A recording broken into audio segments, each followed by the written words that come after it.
And we're live. Hope everybody's doing all right. What's up, brother? Not much, man. I'm glad it's fucking Friday. Oh, I'm telling you, when you first showed up here too, I was like, oh, it's Friday. It is. It has been one hell of a week. Yeah, when you chat into the mic sometimes, you'll want to talk like this, but you actually got to caress it like right in here on the side of it. Nice and sweet right in front. Yeah, that's it. You put it kind of right on the side. It's some people want to talk here, right? And you just gotta be a minute. You're very light. That's it. That's it. I try to get most people on it when I tell them that in the beginning, and mostly people will be like, I swear it's Barry White. 9 times out of 10 people will, welcome to Late Night Radio, ladies. How's everybody doing? So, it is Friday. I hope everybody actually is out there hanging out and chilling, man. But you were telling me you were dealing with like some major shit, wishing you weren't you this weekend. Oh, dear God. Oh, dear God. In my daytime, I am, they call me Mr. Wizard. I'm an engineer for Mitsubishi Power Systems here in Orlando. And anything and everything chemistry related is my job. And so wait, a chemist, an engineer. Didn't you say rocket science one? Science? Yeah. Let's give you the bullet points here. Okay. Ex-Navy. Oh, shit. Navy nuke. Jesus. Yeah. That's scary, dude. What do you know? Chemist. Degreed theologian. Holy shit. Former rocket scientist. Engineer. What the fuck? Wow. Yeah, that's just like the high level view. That's 30,000 feet. So is working on nukes make you go theological? You know what? To be perfectly honest, it did. No shit. I was just throwing it out there. No, I'll tell you the story. I'm listening. I worked there for 15, 16 years, and I was really damn good at what I did. Working with explosives and pyrotechnics and warheads and all that shit. I'm scared, bro. And you were like them. You were part of them building bombs and stuff. Yeah. And I was really good at it. That's scary, dude. I'm sorry if I ever did anything. I'm going to like check under my car and shit now. No shit. What's that like, dude? What the fuck, man? That sounds like such a moral dilemma, man. That's what you're about to tell me. Yeah, it is. And for a long time, I worked safety systems, ejection seats, canopy lifters, airbags. But because I was so good, I started getting pulled into a lot of the offensive Defense Department stuff, and was working on a program on a new warhead, and actually it was shown on was that Super Weapons or whatever that is with that really short dude that. It was like a television show. I don't watch TV, so it's like, is it like one of those reality show things? Yeah, it was on Discovery or Learning or something like that. Yeah, and we were sitting in an all hands meeting. And we had some unclassified footage from the war in Iraq, and it was our stuff being used, stuff that I had worked on and developed. And they fired it into a building leveled like 3 floors. Oh, excuse me. And they kicked in that damn Toby Keith song. Yeah, we're gonna put a boot in your ass, and everybody got up and cheered. And I was sitting in my chair, and I go, I can't fucking do this anymore. Oh my God, dude. And it was at that point that I broke. I'm like, I have to get out. And that began the search for looking for an escape hatch.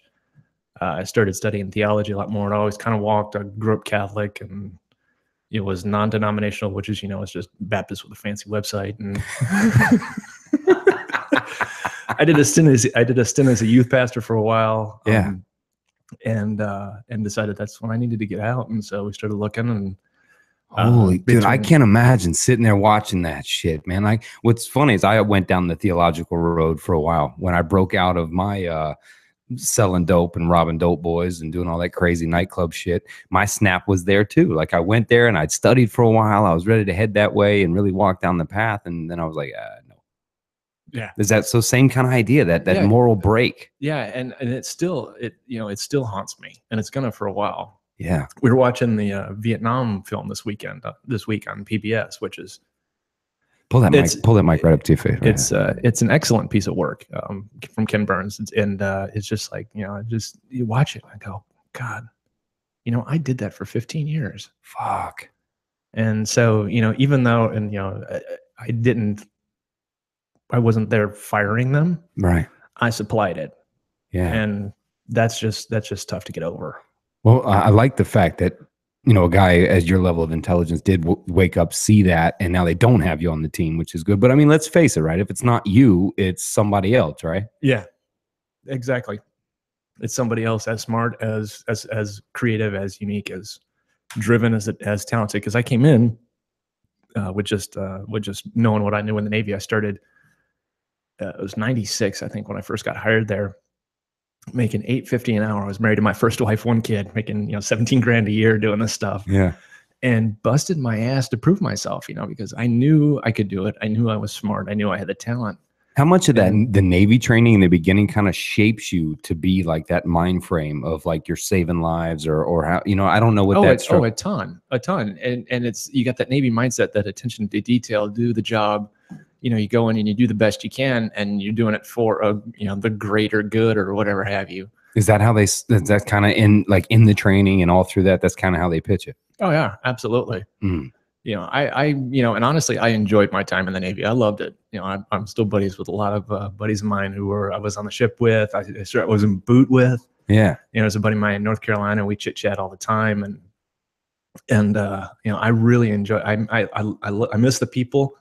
I don't miss being out to sea, working 5 and dimes. 5 on, 10 off. Oh, what's that like, man? I mean, I'm a fisherman. I spent a lot of time in boats, but not like that. Oh, it's you on a sub too? Yeah, I did training on a sub. Hell no, I'd lose my fucking mind. I'm claustrophobic as shit. I thought so too, but once you get in there and you're kind of working and you're just kind of doing your job, you don't really notice.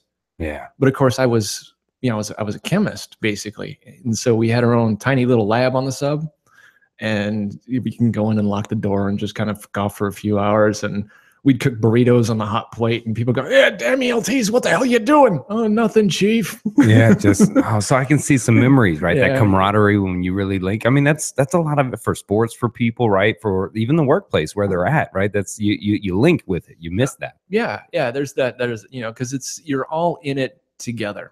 You're all tied into this thing, and you're going through it together, and you're growing together, and you're working together, and you're struggling together, and you're all out in the middle of the Atlantic Ocean together, just playing cards and working 5 and dimes, and then next thing you know, you're in drills or what have you, and it's just this whole thing that you do together, and there's a great camaraderie about it. And when people talk about, I want to divest a little bit here in the veterans issues because it's really close to my heart. Yeah, I'm quite honestly sick and damn tired of people using us as exploiting veterans for their own political footballs. That's right. It's almost like a repetitive statement that every politician says, right? Support the troops, right? It's the constant thing of how they say it, and they use it for that. Yeah. And and people, this whole, I watched the thing you talked about, the kneeling at the NFL games and everything else, and it's like, oh, it's an insult to veterans, and it's like, what's an insult? It's the insult is not doing anything about the 22 of us a day that take our own lives. Fuck, God, if you 22 a day of my brothers and sisters who just I can't take it anymore, and that's it. Yeah, 22 families. Thank you for bringing that angle up. I left that part out, but for sure, being there, knowing that many, I mean, that's crazy, man. Even the addiction facilities I worked at, veterans were packed. I'd say almost half of what I was dealing with on a constant caseload. Yeah, I mean, they're great at. There's a kind of a belief that they're great at sending us off to war, but when we come home, we're just kind of like tossed aside. Yeah, man. My friend, I'll leave his name out, but my very good friend who I love. What's up, Theorem? We met in geometry. We were nicknamed Theorem and Postulate. We just yell it out across the room at each other. But he told me tons of stories. We just stay up having some late night drinks or, hanging, and some of his stories about that coming home, but that angle too, I can't believe I left that part out, really talking about the real disrespect is, fuck, kneel, stand up, it's your right, it's your freedom. That's what you do. But really help us the fuck out that actually have lost so much. Yeah. I mean, aside from the people that have lost limbs and are struggling with PTSD, I mean, veteran homelessness is a huge problem. And God bless the VA. They take care, they take good care of me. Once you get in there, they'll take care of you. I get a decent pension every month. It's not too bad because I got sick when I was in the Navy. But man, it is still a mess. And, it's just sad. It makes me sad. This willingness to exploit veterans in the military to promote some sort of political bullshit agenda, and it's just like, just come talk to us, ask us what we think. Don't just say it's Oh, you're disrespecting them. Oh, fuck you. Yeah, yeah. I mean, you see some veterans that have stood up and called it disrespect, and that's their perception on it. And you know, I'll own anybody's right to the perception of it. You know, my truth is, you know, the nationalism itself causes an issue. I mean, all the way across the country. I love you like I would love the next person and the other, and we put up artificial borders and we call it something. You know, borders are weird. They're not even there. We just kind of make them up, and maybe I'm too much of a hopeful optimist, right? That maybe one day we could all. God love the hopeful optimist, man. without hope, there ain't nothing. You're right, you know, because part of me is a heavy cynic. I mean, don't get it twisted. You know, I walk around and I'm like, what the fuck? You know what I mean? It's really hard for me to fight off the cynic part, and he'll come out every once in a while. Oh, you yeah. know? And like you, when I see, you know, there's so many more real problems. I mean, hell, just take all the people stranded in Puerto Rico right now that are fucked, and we're tweeting about kneeling or standing and all this. There's so much more to what's happening. You know what I mean? Why do you think people get caught up so much? Or it's like this fast flowing, I don't know, I'm seeing the ocean, right? Like the way the stream flows, or how fast, you know, a Gulf Stream or something's moving. Everything on the top's just moving real fast. And people seem to fall into that and just grab onto, you know, the anthem, or, you know, what's going on. And they don't sink down into really, you know, what's going on beneath all that. Because that's hard. That's difficult. It challenges their worldview. It makes them stand up and defend what they believe. And it's much easier to grab onto the surface bullshit and get involved in the social media pissing matches. And I'll be honest, I get involved in those too. And yeah, I've been guilty. Yeah, I'm guilty. But it's much easier to do that than actually face the problem. It's like, you know, since the whole thing's been turned into, it's, you know, it's a protest to the anthem and the flag. It's like, no, there's a much deeper issue with injustice and inequality. But that's harder to face, because you have to admit that you're part of the system. You're part of the thing that perpetuates it, and you got to take responsibility for your actions. And I think a lot of people today don't like to do that. They like to, it's you, it's the liberals, it's the them. Conservatives, it's, you know, it's the immigrants, it's the Muslims, it's you know, whatever, and it's a bunch of bullshit. Yeah. And it's easy. Well, I mean, and you're not talking out of your ass, because you did the shit. You had to face your values and look at what the work was doing. I mean, and made that split. So you're not just sitting here saying it. You really had to face it after putting in a career. You know what I mean? This was your camaraderie, the people, all that, and being able to sit there. I think you were talking about it. Was that the day that when you saw that video in Iraq, was that the day where it was just, I'm fucking done? Yeah, that was the day. And, you know, everybody got up and cheered when that damn song came on, and I was like, I can't do this anymore. And that was the break. And from that point forward, I was like, okay, I need to figure out a way out. I need to change industries, change careers. You know, I love what I do. I love being a chemist. You know, I'm a damn good engineer, but I can't be a part of something that kills people anymore. And so, God, I don't even remember when that was. It's just all been a blur. But over the next little bit, you know, I got to go to Hawaii, got to sit at Rob Proctor's feet and learn from him for a day. We got back from Hawaii, and I remember we were driving and just decided, you know what? Let's move to the beach. Yeah. You know, let's get out of the desert and let's move to the beach. You know, I'd been looking for a little bit, and I had to tweak my resume here and there to kind of, you know, fit the buzzwords so I didn't get filtered out in the algorithms. That's what I found was weird. We were talking out back there before we came on, and I just moved back from Arizona, and then you're like, yeah, I moved here from Arizona. I'm like, oh, what the fuck? Yeah. Yeah, I grew up there. I went to high school, Mesa High School, class of '89, Jackrabbits, purple and gold. Woo! So Jackrabbits. That's fucking funny. Yeah. I don't think you'd ever name anyone in Florida Jackrabbit. Although I have seen manta ray. And I was a coach, actually, Marco Island manta rays, you know, but man, so both moved back from Arizona. I'm interrupting you. I just thought that shit was funny. This is absolutely freeform. Let's you know, kick the tires and light the fires and let it fucking burn. Yeah. But yeah, and then, you know, so tweak the resume, whatever. And I walk into my office one morning, and I see a new thing pop up on Career Builder for a job out here in Florida. And it's like, that's where I decided to move. And I'm like, okay, well, I'll send my resume off. This is the best part of the story. 10 minutes later, I get a phone call. 10 minutes? Yeah. Said, okay, we want to do a phone interview. I'm like, okay, well, when do you want to do it? How about tomorrow? Okay. Yeah, so, you're in. So Tuesday, I do the phone interview, get done. They call me back Wednesday, said, well, they want to fly you out for in person. I'm like, okay, when? How about Friday? They're moving. They said, we'll fly you out Thursday night, put you up, do the interview on Friday, and fly you back on Friday. I'm like, okay. So I fly out Thursday night, wake up Friday morning sick as a fucking dog. Somebody on the plane had the flu or something. So I wake up, I got a fever, I'm sweating. That always bothers me. I'm and now I'm probably a dick for saying it, you know what I mean? But like when you're on the plane and you hear the person, you know, and I'm going, you're the reason movies like Outbreak happen. No shit. You know what I mean? You're the reason Ebola came to fucking Detroit. You know what I mean? And it's hard, right? I don't want to be an asshole, but I'm really like, yeah, I'm gonna die now. Yeah, thanks a lot. Yeah.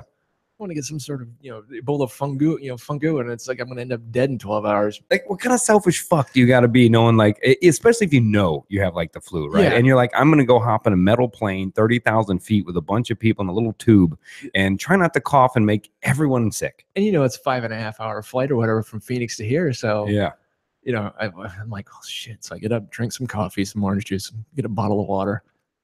8 hours of interviews, sweating like a bitch. 8 hours. Yeah, 8 hours. Everybody from some of the engineers I work with all the way up to the general manager. Now, was there like the one guy who was like the brainiac of everything, who's dropping the verbiage and all the acronyms, testing you? There was a couple of them, yeah. Yeah. But I had studied up because fucking engineers. I'm a smart guy like that. It's you fucking engineers. You sit there and go, oh, you talk well, but then they drop 7 acronyms on you and loop it back to something. It's like, yeah, I know what that is. Oh, but that's awesome. So you're like the smart dude going, really? Yeah, bring it. All right. 8 hours. Jesus. Yeah, so fly home. I get weekend goes by. Walk into my office Monday morning, 7:05. My phone rings. We want to make you an offer. I'm like, okay, what's the offer? Well, it's this, and we'll pay relocation and all that. And I go, well, yeah, I got to talk to my wife first. Hung up the phone. I called my wife and said, yeah, we're moving. So, and it was to Orlando. Yeah. And so that was 5 years ago. And we joke about the time period between the time I left my last job and the time I started here is our 2 weeks of being unemployed and homeless. Yeah. We had no idea where we were going to live and no idea where we were going to stay when we got to Orlando. So we're driving and thank God for smartphones. We're driving through Texas and we're looking on VRBO and it's like, okay, there's a condo in Kissimmee that's available for a week. All right, so let's get that. Did that, stopped in Houston at a Kinko's, signed the paperwork, scanned it, sent it in, sent them the money. So it's like, we got a place to stay when we get to Florida. Awesome. Dude, man, our stories are eerily similar. It's creepy. I mean, Patricia and I drove across, first drove there and then 6 months out in Arizona or whatnot. And then we drove back across the country. Now we were driving the same through Texas and every time. I'd rather cut my own leg off than do that again. It's forever. It just goes on. 860 some odd miles down I-10. Dude, thank God my brother, he shoots me a couple ZZ Top, my head's in Mississippi. So I'm playing a couple on repeat, right? We're just flying. But man, driving through Texas, we had to drive around Harvey, showed up and then landed at Irma. God. Not knowing if really the house was secure yet. We hadn't seen it. So we're like just driving across like you going, well, and now the funniest part is we were buying furniture as we were driving across the country. So I converted her to a minimalist. And so we dumped most of the shit that we needed. We're like, fuck it, whatever fits in the car, the dogs in the car, and let's ride. And we just drove across, man. And fuck the stories. Holy shit. Oh. No, it's crazy, isn't it? Well, hell, when they sent me the check for relocation, we had the movers at and said, okay, come estimate all of this stuff, and they're like, I got this much, and they're charging me this much. I'm like, I don't even know where we're gonna live. Let's get rid of everything except like the bedrooms. And so we sold it all off. So it was basically the bedrooms that we came out here with. Yeah, I don't even remember. I don't even remember if we came out with a couch or not. So we came with nothing. So we brought our washer and dryer. We sold the. God, I miss my stove. We had one of those dual stoves with the small one. I love that thing. But we sold everything out before we came out here. We came out with the bare minimum. And for us, it was whatever fit in the 2 cars. If it doesn't fit, it stays. Oh, we came out here. It was my oldest stayed back because she was a senior in high school, so she wanted to finish her senior year back in Arizona. Yeah. So it was, dude, it was us. Wait. My daughter was starting her senior year. You gotta be kidding and me. I can't miss it. So I have to be back. So I came back because of her senior year here in Orlando. Oh man. What the fuck? No shit. Yeah, it's creepy. It is creepy. It's weird. Yeah. And so she finished out there, and my 2 girls are now in college. But yeah, we came out here with my son, my stepson, my wife's son, and my middle daughter. You know, we call her the middle one because you know she now fits in the middle. She's she's the cream in the Oreo sandwich, the meat in the sandwich, and so it was. And that's not a racial remark, people. No. And if you thought it, you're a racist. That's right. So it was the four of us and two cats. Damn, wait, I thought it. It was fuck. It was the four of us, two cats, and a minivan driving out here, basically. I love it, man. For me, my foot down was going, I'm not driving a fucking U-Haul 4 days across the United States. Oh, God, no. I'm not doing it. No. So for us, it was the same. We just dumped the stuff and came out, and that's what we were doing. And for one, I will never, ever buy new furniture ever again. Oh, no. Dude, driving across the fucking deals we got on the little thing like before it. And it was funny. My boy Kerry was here. He was on the podcast during the hurricane. He goes over and picks up some of the furniture we bought for us in a truck. And then we show up and we spend 2 days gathering furniture in a U-Haul. But that's the story, right? Oh, yeah. There's on Facebook, where we live out in Avalon Park. There's an Avalon Park buy, sell, and trade. We furnished our house from that group. Some guy. What's funny is Avalon Park is the last place I lived before I moved to Arizona. I shit you not. This is just creepy as hell. My daughter still goes to Timber Creek. Oh, my son goes to Timber Creek. He's a junior this year. Oh no. What's his fucking name? Jake. All right. I'm checking, man. I'm checking. That's man, what the weird, man. I know. I honestly believe there's no such thing as coincidences. Well, I mean, you took the shot. You just came up and said, "Hey, man. Hey, how you doing?" You just said hello. Yeah, I was talking to your compatriot, and he's like, "Oh yeah, we do this." And I go, and I saw the shirt. And I'm like, well, "What's it about?" And he told me about the book and everything else. And Steve. Like, yeah, and I was like, yeah. And he goes, "What do you do?" And I told him, and Steve's like, "Oh, you've got to go meet Adam. You've got to go up. I got to introduce you." And so we came up and introduced, and it's like, oh yeah, we hit it off. And dude, Steve's a shit. A week and a half later, here we are sitting here drinking beers and shooting the shit. Yeah, and I would keep interrupting about the story, driving across, moving, picking the place. Oh yeah, it was insane. And for me, being an engineer, I've always been very analytical. I got to have everything planned out. But that too, that period was like it was like an awakening for me. Kind of that I realized to let go of everything, and I was okay with being unemployed and homeless. I mean, I came out on a 90-day contract. So but they didn't even give you a year guarantee. You're talking 90 days. Yeah. But, I figured they paid for me to move, so they were going to keep me anyway. I really had a good feeling about it. And it was dude, this is a nightmare for a guy like you. Yeah. For an engineer, analytical mind to just throw your entire life up, leave all your shit, drive on a 90-day contract. You had to be losing your fucking mind. You know what? I would have.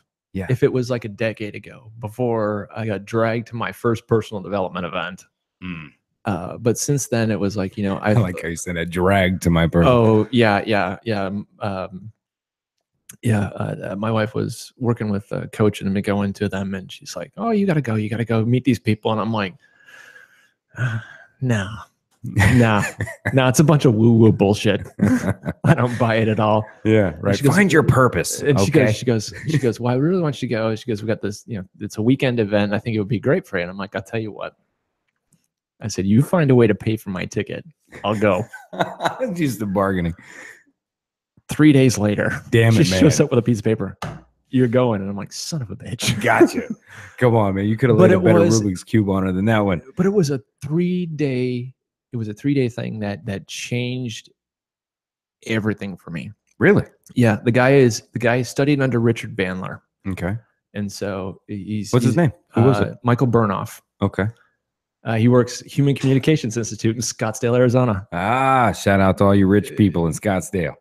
Yep. And so he studied NLP and language and all that stuff in hypnosis and all that goes into it. And so I go, and they're like, oh, it's going to be involved and get involved. And I'm like, well, I don't want to stick out like a sore thumb. So I'm just going to kind of play kind of medium. Yeah. And then the first day they go, well, you got to find an accountability partner. I'm like, I don't fucking think so. I mean, I got to go talk to somebody.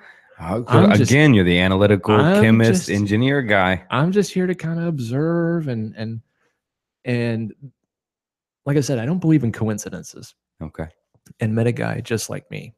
He actually flies the 747 for the Dallas Mavericks. Oh, nice. He's been popping back and forth to Puerto Rico the last few days, dropping off supplies from Mark Cuban and all that. Awesome, helping people out. And so I met him, and we got along real well. And throughout the weekend, I started getting more and more involved.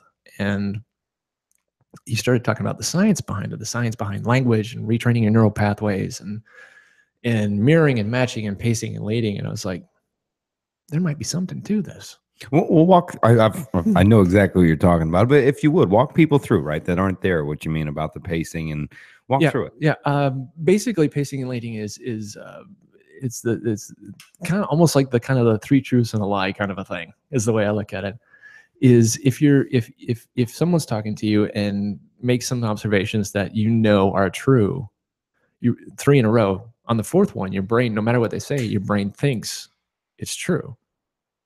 Damn. So like, you and I are sitting here in front of the microphones in front of this room, and it's, and then whatever I would say after that, your brain would automatically assume it's true because you've got those micro. That's how you get people with this thing. Hey man, you got something right here. Yeah. You just rub a couple times and they start going, what? Yeah. What's on my face, man? And mirroring and matching is you mirror people's actions, you mirror their body language, you match their tonality, their cadence and everything else. And so, and their brains go, oh, they're like me. I like them. So there's a lot to do with persuasion, and there's a lot all up here, the way the other people perceive you. If you can persuade people to drop their guard, you are more likely to make a connection with them. Well, through vulnerability, right? Through vulnerability. Yeah. Because they think you're like them, and they automatically have some sort of, affection for you. They like you. There's some connection there. And so you can work forward with that. Yeah, that scares me though. You ever been around that one person that you can use it for evil, guaranteed. Yeah. Well, you haven't even really said anything to the dude or whoever it is, and they look at you and then they drop like the most vulgar or racist shit. And you're looking at him, you're like, well, I didn't know we were that close. You know what I mean? You're like, who the fuck? Like, what the hell did I put off that made you just look at me and say some shit like that? It's like, dude, rapport broken. Yeah, like we're good now. Yeah, we're done. Yeah, I'm gonna go and talk to this guy over here. Exactly. But I learned all that stuff and started learning the science behind it, learning it, and it was like, okay, well, there's something to this. It's not just all, the Stuart Smalley, I'm good enough, I'm smart enough, and gosh darn it, people like me, which is what I thought it was. Right. Well, of course, I attack a lot of those dudes that just say shit that sounds good, motivational fluff. The secret, if you will. If you just manifest it, it'll show up. Yeah. Yeah. And so I was like, okay. And then I started practicing some of it with the people I worked with. I would match their pace when they walked, and I noticed I could get people to match my pace when I walked. I could get, once we're kind of started fucking with people, didn't you? No, it's just practicing, just seeing if the shit was real. You're fucking with people, and man. I'd be talking with people, and we'd be walking, and then we'd be in rapport, and I'd stop, and they'd stop. I'd cross my arms, and they'd cross their arms, and so I'm like, holy shit, this shit works. Yeah. And so I was like, okay, well, maybe all this nonsense, it's not all woo-woo shit. There's something to the power of communication. There's something to the power of language. Oh, goodness, mango wheat. Yeah, mango wheat, Belgian beer. Yes. And so I started digging into it, and I started learning how to retrain my own neural pathways, started learning how to change the emotions I had attached to events, like you were talking about the other day. Yeah, Grace hears you too. Yeah, hey Grace. and from then it was, from a decade ago now, so it got to the point doing that all the time that when it came to be unemployed and homeless for those 2 weeks, I was like, fuck, this is great. I'm okay with this. I know things are going to work out okay. No matter how they work out, it's going to be fine. I'm going to land on my feet. I may stumble and, skin my knees and bust my nose, but I'm always going to land on my feet, because any day that I wake up on the right side of the dirt is going to be a good day. No matter what happens, and I have bad days, but I don't live there anymore. I visit them and then I get out. I like how you say you visit them and say, yeah, all right. Yeah. We're here. We had a good time. I'm leaving tomorrow. Yeah. You validate the emotions you're feeling. You validate the shit that you're going through, and you're like, okay, I'm done with that. You accept it and go, okay, I'm having a shitty day. I'm stressed, but that's where most people screw up, is they'll validate it quick, right? I'm depressed. I'm having a shitty day. Fuck everybody. Fuck me. Yeah. Right. They'll validate it, but that part to go, I'm done with it now, and I'm moving beyond that is where people struggle, I think. It's like, okay, I'm facing all this shit. I got all these challenges. Okay. And people go, oh, I got all this crap to do. I don't know what I'm going to do. And I've gotten to a point studying all this stuff and learning and growing and all, where it's like, okay, now what's the solution? Hmm. How do I go forward? Well, that's your mind too, right? Is you look at the problem, you look at the mechanics, look at the chemistry, study, and go, all right, well, what's the solution here? But I used to, but because I'm an engineer and being analytical, yeah, I used to sit in that everything sucks and I don't know what I'm going to do. Oh, Used to study it and study it and study it and study it and stay there in that analytical mindset, and then getting to the point where you get to where you take the action, where you're like, okay, it's time to move forward and do something about it. Yeah. That was the part that I had to learn. Was it trying to learn what to do about it? Because, you know, it was learning to do something, to finally go, okay, I don't have to think about it. It doesn't have to be perfect. Any decision I make, if it doesn't turn out the way I like it, I can always make another one. And it was getting to that point. Burnoff used to talk about everybody has 4 personalities.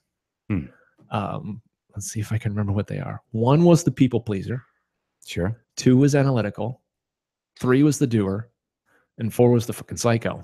Yeah. I know that guy well. The spontaneous one, the one that, you know, runs around with Mach 2 with his ass on fire. Yeah. And I would get stuck in 2 in the analytical. And so, and growing up the way I grew up, I was also I was always the peacemaker. So I was a very people pleaser kind of a person. Whatever keeps the peace and makes everybody happy. I don't like conflict, and just please don't yell at everybody. And that builds up over time. Yeah. Eventually. Yeah. Yeah. And I'm still trying to apply, you know, I mean, to say, you know, obviously there's no science behind proving the 4 personalities, right, that they exist. I mean, right. I did a group one time in addiction clinic where I talked about the type of person that comes to rehab. And I walked through and I kind of came up like that with certain personalities, this person and that person. And I just wanted to see at the point if I could sell that idea. And for the most part, people were going, yeah, that's this person or that person. And this person or that person. Grace loves to be on the mic too. Yeah, they were going to keep barking if I didn't know. Look at her trying to get on the mic. Grace. Look at you. Oh, Grace on camera now. Yep. If you're not watching, no. Good Gracie, come here, baby. And you know, to just kick her down, man. She's a bully. Daddy says down. Get down, baby. Get down. Careful, we do anything on camera like this, we're gonna get letters. You dog beater. Right? But the it probably will. But that idea, right? I mean, I guess I'm open to whatever reaches. Yoke her down. Grace, are you kidding? Come on, baby. All right. You're holding the mic yourself. Come on. All right. Come on. Yeah, he's going to take Grace out. Yeah, there's not really a whole lot of science behind the actual division of personalities, but it's more of like character traits. Yeah, you can look at it that way. Well, I thought for me, if you know, if you're trying to pull somebody out of a snake pit, right? I mean, wherever they're at, if you can at least, you know, reach them in a certain way, work in the facility. I had to explain things in 5 different ways. You know what I mean? I'd say it this way, then this way, and this way. Maybe by the 4th or 5th, somebody, you know, the most of the group was going, "Oh shit!" You know what I mean? Oh yeah, and you know, and that gets into communication styles. You know, visual, auditory, kinesthetic, and all that sort of stuff. Now, is that true? Absolutely. Now, I had a guy on here, Dr. Bobby Hoffman, right? Him and I don't talk much anymore. We'll just leave it at that. But anyway, he was on here, and he's a professor at a university. And he argued that it's a myth that there's no such thing as a visual, audio, all of these learners, because that's a myth. And is that there were a mix of all of them at certain times. And he knocked it all down. And mind you, he who draws last wins, right? I used to say that in football. It's like, all right, if I draw a play and you draw the defense, well, yeah, you're going to win, or if reverse it. But he would say that, okay, if you say you're an audio learner, then I'm going to teach you geography just by telling you and not showing you anything. You don't get it, right? So if you're visual but not audio, I'm just going to write a bunch of algebraic equations, and then you therefore should learn algebra because, well, I told it to you. You can see it, yeah.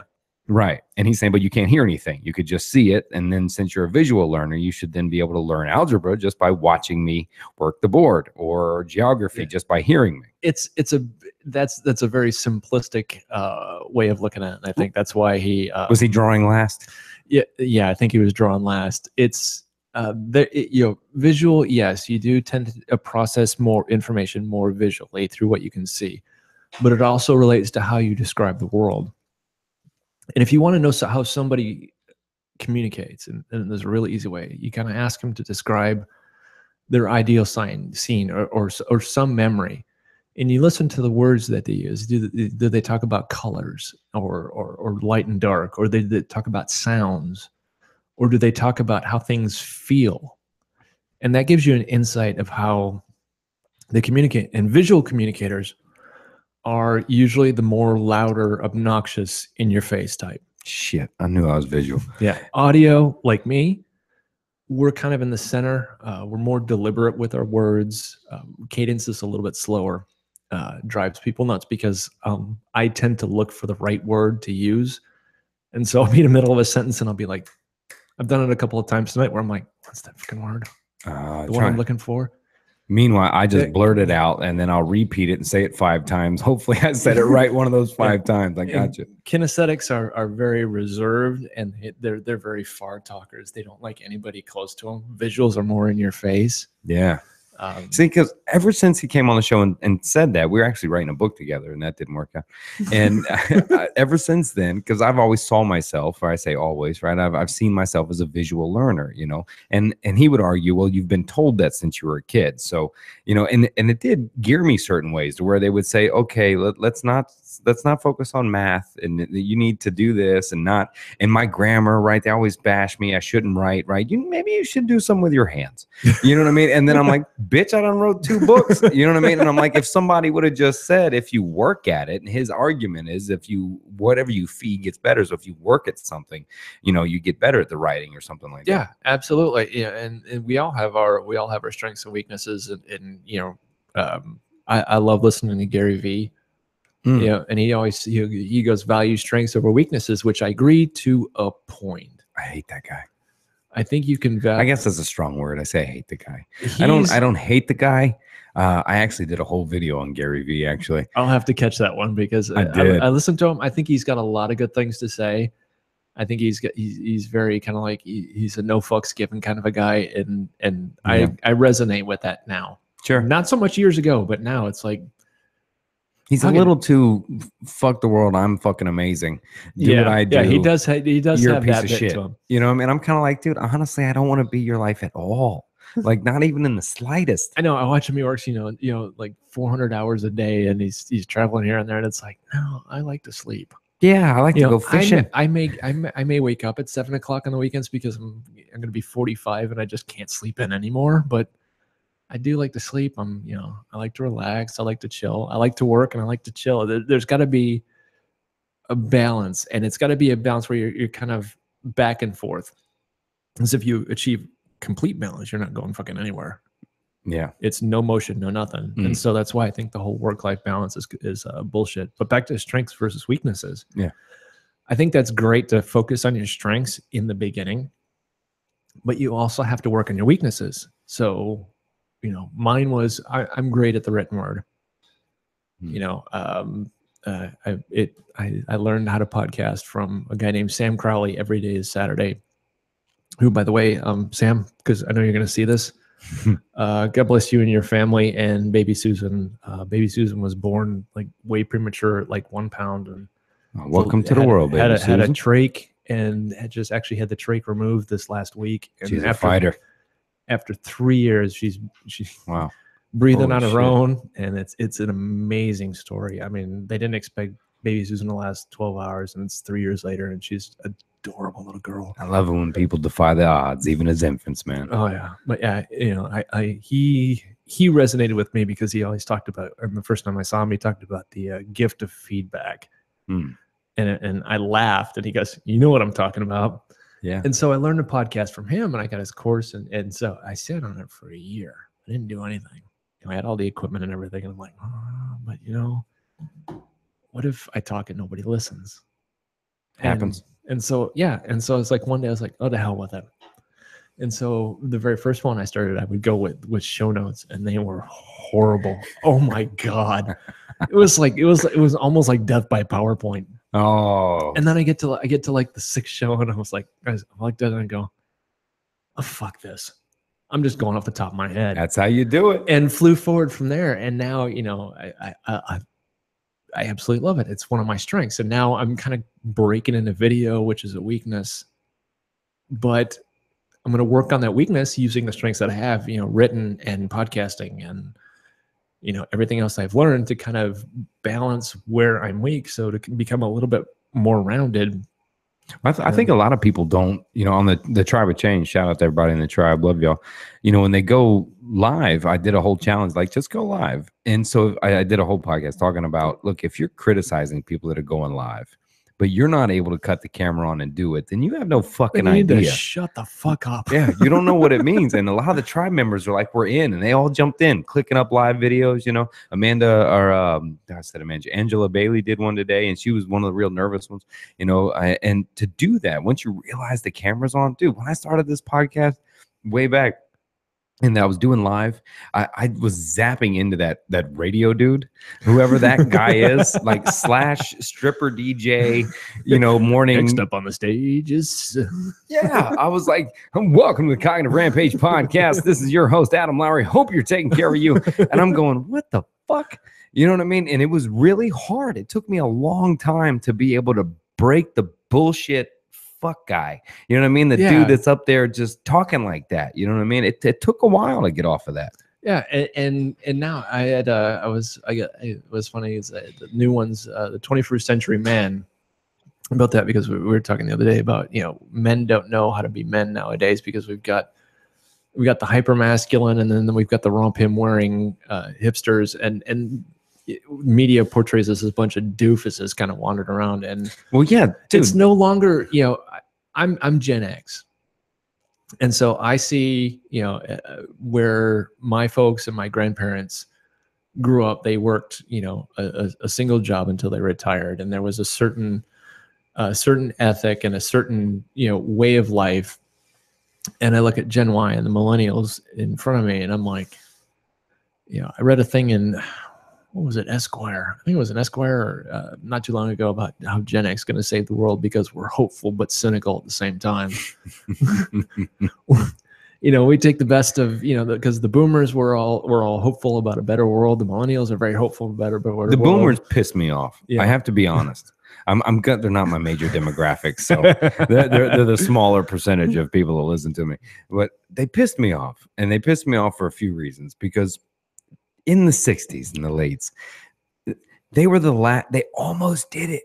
They were starting this revolution. They ended Vietnam at a point. They almost did it. And then all the fucking sudden, that's who put on the damn suits.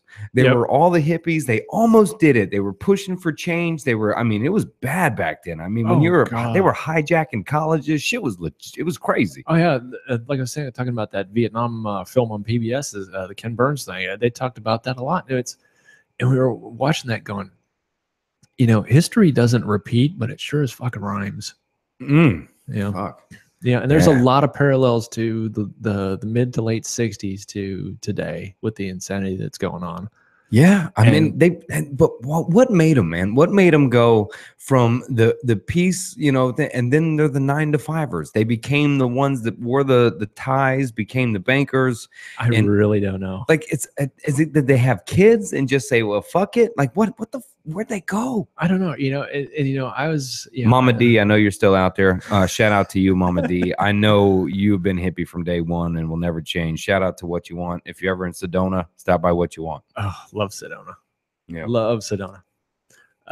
But yeah, I grew up. I was born in '72, so rolling into the '80s. One of the first big memories I have is watching Dick Clark and turning 79 to 80, and I think Blondie was the big act. But then the '80s come, and it becomes goes from hippies to yuppies. Mm-hmm.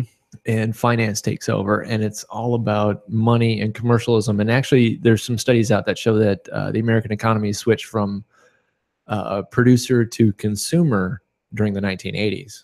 Oh shit! Yeah, and so a lot of that shifted. What do you think caused that?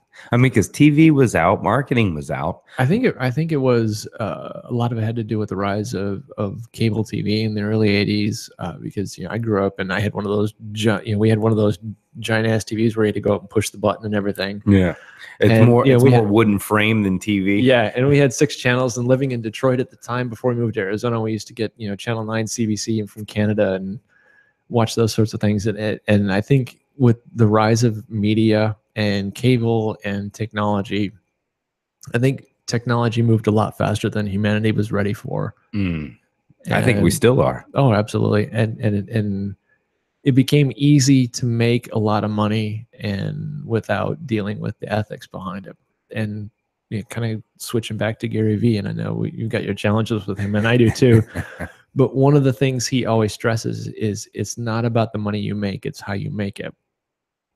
That's your legacy. And so you look at today, and you look at the exploitation of the environment and of workers, and the death of the labor union. My dad, when he first got married to my mom back in 72, he was putting front seats in Chryslers, and he make sure to tell you it's front seats, not back seats. The back seat people were, they were the new guys. When he was putting front seats in Chryslers on the assembly line in Detroit, and unions got the challenges, no doubt about that. But they also allowed this country to move forward and people to kind of create a good life for them and their families. And starting with in the late 70s and the rise of finance and rolling from late Carter and early Reagan and kind of the squashing of the unions, and that kind of went about the wayside because, excuse me, God, man, tell you, beer do it. Yeah, it does. People talk about wages and stuff, and wages have been flat since 78 or so. Yeah. They haven't kept up with inflation, and people say, we're making more now. No, not really compared to everything else. The cost of living is insane. Yeah. And people in community, which is one of my big things, have the power to make the world a better place. And it may not be for them, but it's for those that come after them, because we all stand on the shoulders of people who came before us. John Campbell. Yep. I quoted him in the book, actually. Yeah. We stand on the shoulders of giants. Yeah, I absolutely believe that. There's we learn from those who come before us, and we take the ball and we run with it. And it's our duty to hand it off further down the field than from where we got it. It seems like we've been lateraling this motherfucker. Oh shit. I mean, it is stalled, and it's because there seems to be a lack of ethic. And it's gotten worse over the last 30 years or so. It's become more inward focused than outward focused. When it was unions and the rise of the middle class, and fuck, this conversation is going everywhere. That's the point. It was all about creating neighborhoods and communities and a nation, that rose out of the ashes of war to create better life for everybody going forward. But now it's so inward focused, and it's all about what I get. And you see it, and it's like,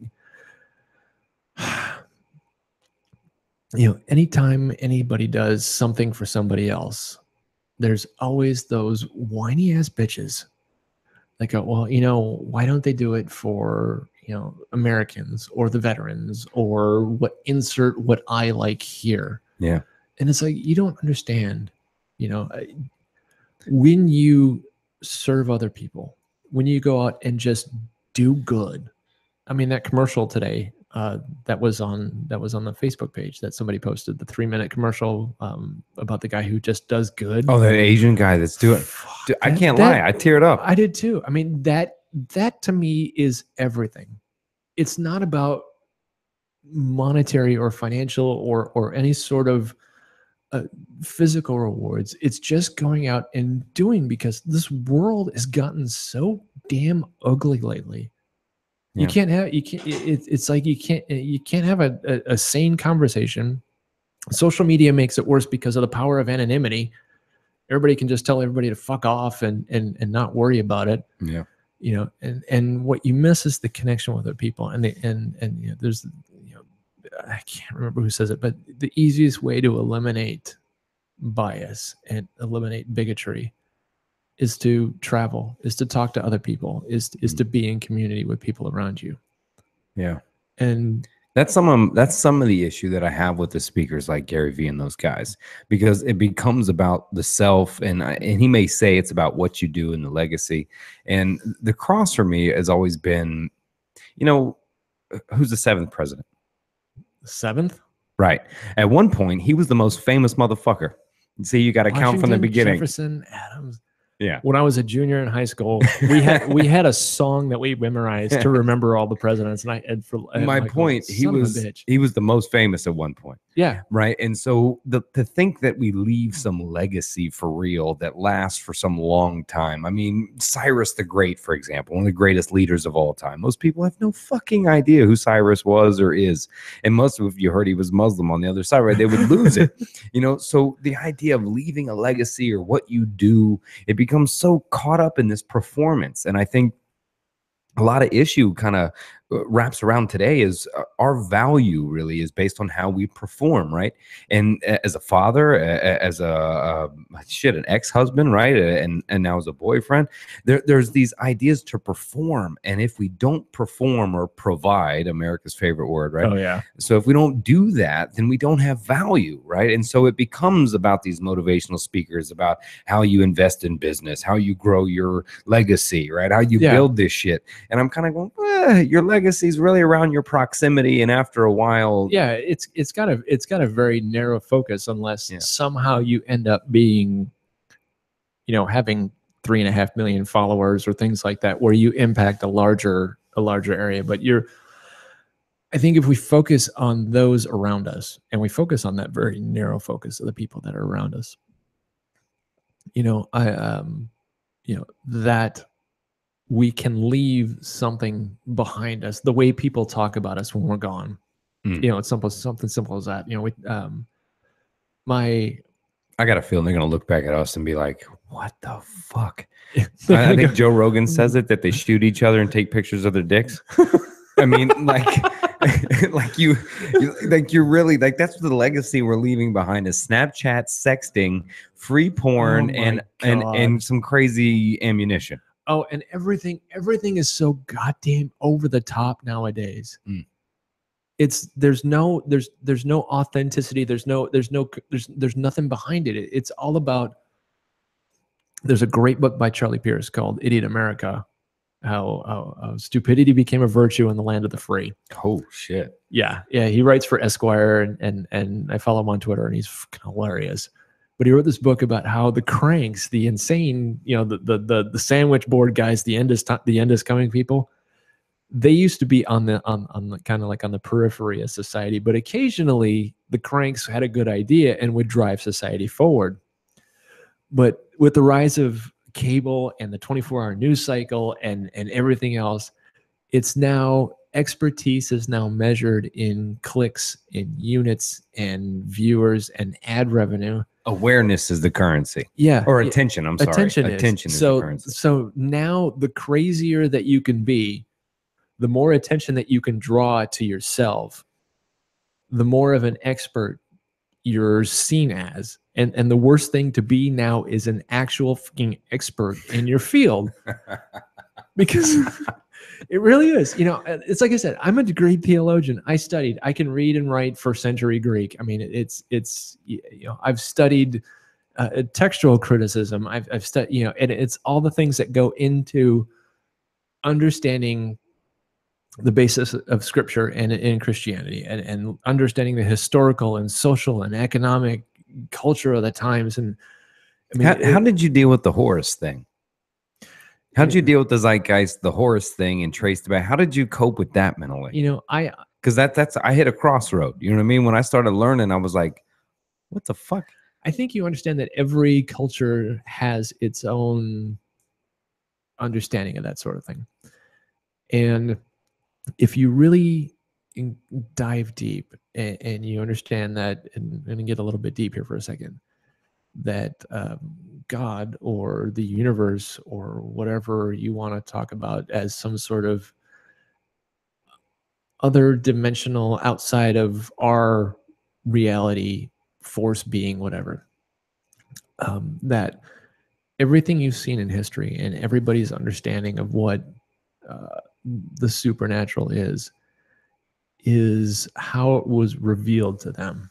You have in India, you have all the different representations of the aspects of God, and I think if you try to put that understanding in any tiny box, God is this, then you're creating an idol. You're not really understanding that, we're just specks of dust whirling around on a blue marble in the middle of the vast emptiness of the world. And that the possibility exists that there is something much larger than us out there. Man, you're pulling from thoughts I have a lot. As we get so caught up in this plastic touch screen world that we live in, of, well, whether it's television shows or pop culture or anything, that pop culture bores me to fucking tears. I agree, but it's this distraction that we think we're so much smarter than the universe. But when you get by all of the shopping, the movies, the fun, when you get by all that, and you break it down, you really look, again, I'll quote Joe, is that we're just a bunch of monkeys spinning on a rock in space and nobody's talking about it. Yeah. But we get so, diverted into what's important, what we do know, what we don't know, very arrogant in our own mind. And then you really look at this and go, are you fucking kidding me? Look at what is happening. Yeah. You know what I mean? Yeah. And you go back to the ancient Greeks, and it says the wise man knows that he doesn't know anything. Yeah. And I think once you get beyond the arrogance that you can think you can know everything, and being an engineer, and kind of my personality, I'm on this quest to know as much as humanly possible. I'm starting to think that it's an addiction. It could very well be. I mean, what was he say on Red Hot Chili Pepper song? Getting high on information. Oh yeah, and I'm always on the search for the answer to life, the universe, and everything. And I know it's 42, and I've seen the meme about that, about what 42 means, and I can't remember for the life of me, but it makes me laugh every time I see it. But I think when you understand, you don't understand everything. Nor can you. But you seek to expand your knowledge and expand your mind and take in all these different viewpoints and all these different perspectives. It almost like levels the playing field. It makes you a lot more humble. You realize you're kind of just a person, and the best thing you can do is, see, to use a theological phrase, see the image of God in other people, regardless of who they are or where they come from, and whether they're, they come across some imaginary line on a map, or they come from a different faith or different ethnicity. They're still fucking people, man. Yeah. I think that kind of boils down to how everything is. Yeah, we're all just people kind of stumbling our way through things, and you know what? Yeah. We're all fucked up in our own special way. We're all just a friggin' hot mess, and as guys especially, the more we accept the fact that we're just a hot mess and we're not defined by what we do as a career, the better life will be. Yeah, I've said it a million times to those that have kids, right? That they put on this act in front of their kids. They've got the answers. They got to figure it out, right? And the kid knows. The kid's like, oh, yeah, right. And they kids can smell bullshit a mile away. Oh, hell yeah. And they watch more what you do than what you say. Oh, absolutely. And I used to think, I'm like, they're just scared little neurotic humans in the back room, just like us. You know what I mean? They're sitting there like, what the fuck is happening? You know what I mean? And when you look at it with that same idea, that the respect of, hey, man, we're just here. You know, and we don't know everything. We can't prove there is or isn't that or this, and some things we can, but we get so lost, I think, in that arrogance, man. We're blinded. I argued on one podcast even that if I were to tell somebody to imagine something, or could you imagine that your imagination is infinite? But what if I told you that even your imagination is held within a box, that even your imagination is framed and you can only imagine so far? That's right. And people would be like, wait, no, the imagination is open to anything. I'm like, no, it's not. But even if that's closed off and that's all we have, that's the only language, that's the only thoughts, that's the only thing we can do to try to construct something of what could be beyond our own understanding. Yeah, the first time I went to I met Burnoff, he does this thing in I think it's on day one. He goes, all right. He goes, he's talking, and he's kind of, walking back and forth the stage, setting anchors and all that good stuff. And he goes, all right, I want everybody to raise your hand as high as you can. Everybody raise their hand. He's like, all right, how come none of you stood up? Oh shit! How come none of you stood on your chairs? He goes, Not one person did. he goes, all you thought that the highest you could raise your hand was by sitting in your chair. That'll wake you up. Yeah. And he's like, I'm here to tell you that, you know, you got to look beyond your current circumstances, your current viewpoints, and understand that you can expand the way you think about everything by stepping up on a chair. Just changing the dude. Just I do changing that. your perspective. I'll stand like this is gonna be weird. I'm putting myself out there. And wherever house I'm at, or sometimes if I've lived there long enough, or wherever I'm at, I'll just go stand in a weird place of the house, maybe up on a chair or something, and just stand there and be like, I've never looked at it from this view. So I'm standing here. Patricia's about the only one that's ever understood that about me.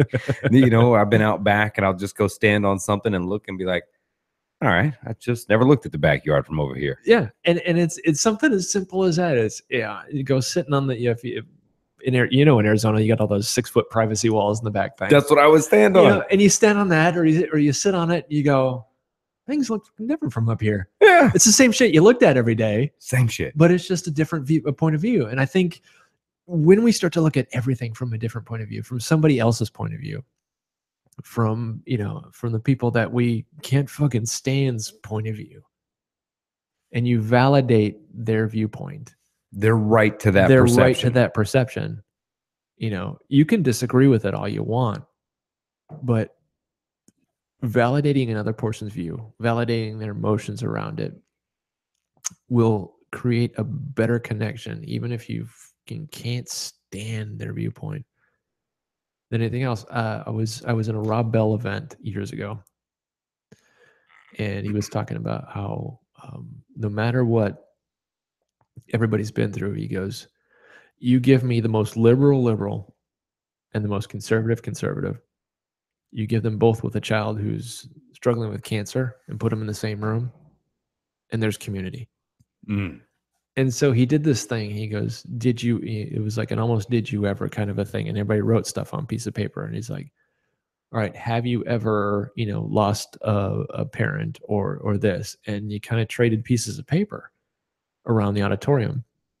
And by the end, you realize that no matter how diverse we are in ethnicity, in opinion, in viewpoints, in worldviews, that there's something that connects us all as humanity. And we lose sight of that because we get so focused on what makes us different that we lose focus on what makes us the same. And in numbers, we're much more powerful than alone. Yeah. And I think there's, I'm going to put on my tinfoil hat for a second. I'm not one for tinfoil hats, but I got to put one on here for just a quick second. I think there's a definitive effort to keep people divided. Because I think they realize that when the people get together, when they realize the power they have, which is, was the rise of unions, for a very simplistic viewpoint about it, people rose, bonded together to say, hey, we don't want to work 18 hours a day. We think we should earn more money to actually shop at stores and not things that the company owns, and not be killed for having a different, thinking that, that there's, where the hell was I going? Oh, you were going deep about the rise of the change. Of a group. When humanity gets together, the world improves. But I think there's no money in unity. Exactly. There's no money in unity. And people who have power and people who have money and position and prestige don't like to give it up very easily. Yeah, that's why I laugh. It has to be taken. So it's funny when I hear all these, you guys in the resist or this and that, you just want this or that or that. It's like, well, yeah. It's not a zero-sum game. There's not a finite amount of everything. It can expand, and once you realize you bring those into the in crowd, everything expands and everybody has more. It's hard for so much to see because we we tell our kids, right? Be the individual, be yourself, right? Like I'm quoting the movie Aladdin there, right? When it becomes to be yourself, right? I don't know why that popped in my head, but you know, we push that, right? My Be daughters yourself. used to think I looked like Aladdin when I had longer hair. I used to have hair down to here. I don't see it, but I always focus on Jasmine anyway. But it makes me a sexist, probably. I don't know. And I'll get a progressive email. But I mean, you know what? If you're not pissing anybody off, you're not doing anything worth doing. So I would agree. I used to tell my clients and my patients, if you don't say fuck you to me once a week, I'm not doing my job. That's right. If you're just sitting there going, oh, thanks, I appreciate it.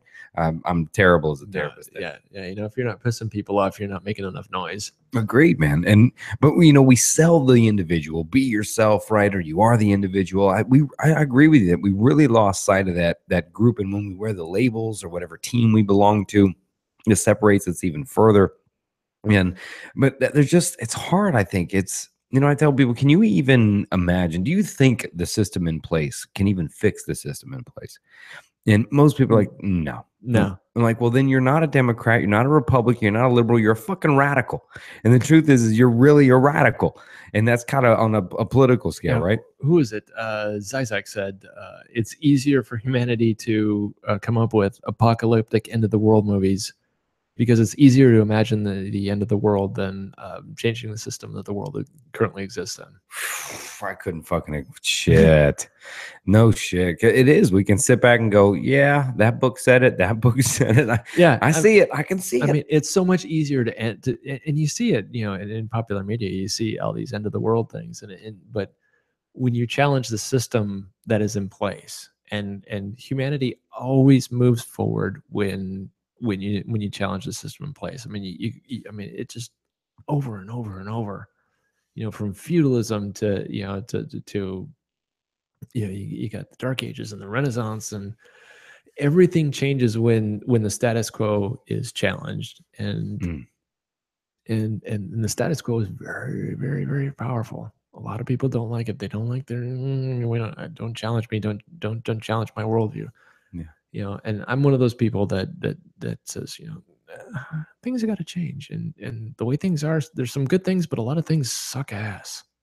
Yeah. I mean, you know, I also still talk about it is, I'm probably getting shit for this, but anyway, people around. I'm sure you and I both were, because, you know, it said, hey, we're going live on Cognitive Rampage, and next thing you know, I'm going to get fucking emails going, oh, you goddamn communist. Yeah, probably. You'll go from a rocket maker to a socialist. Yeah. Real quick. You know, I would say that some people do just focus on their family, their proximity, right? And they're doing good for their family, right? I go to work every day. I got a college fund for them. You know, I'm doing all the right things. When truly, we're not trying to change anything, that you're just adding to the same system. And in the long run, you're really not changing you're not helping at all. No. And changing the system takes work. And in this short, and all of us. Yeah. And right now we're in short attention span theater. Yeah, we all got the attention span of a fucking gnat. Like we were talking about at the beginning, all that shit at the top, you know, it's a mile wide and an inch deep. Well, it's true, man. I mean, yeah, I find myself with the attention span of a gnat. I'm over here, and I'm like, I'm focusing on this. I mean, I saw a breaking news alert the other day about the Kardashian family. Oh, yeah, look, they're all pregnant. It's like, you know, my thought is, who cares? That's it. It's like, congratulations, you're famous because your dad defended OJ. Yeah, and then she made a sex tape with a B rapper, a B status rapper. Yeah, and that's it. It's like, hell of a business plan. Pretty damn easy too. Right. I mean, but is that people though? Is that because it distracts us, right? It takes you out of it. There's a great line I love that Tyrion Lannister says in Game of Thrones, where he's walking with the young queen and she's appalled by the homeless person or the person not as rich who smells or whatever. And she's appalled. And then he looks at her and goes, people are shun away from them because they remind us of who we really are. Beneath the perfume, beneath the clothes, that's who we really are. And people shun that away and they turn on it. And so could some of that really just be going, they don't want to pay attention to how fucked it is. They don't want to pay attention. They don't think they can do about it, right? They call it gravity problems. I can't do anything anyway. This is all it's going to be. So let's just make the best of it. Yeah, and I think that has a lot to do with it. And I will be the first to say I'm one of the 4 people on the planet who's never watched an episode of Game of Thrones. Oh yeah. So I'm an outcast, and that it's the little person. I see. Yep. I got the PC.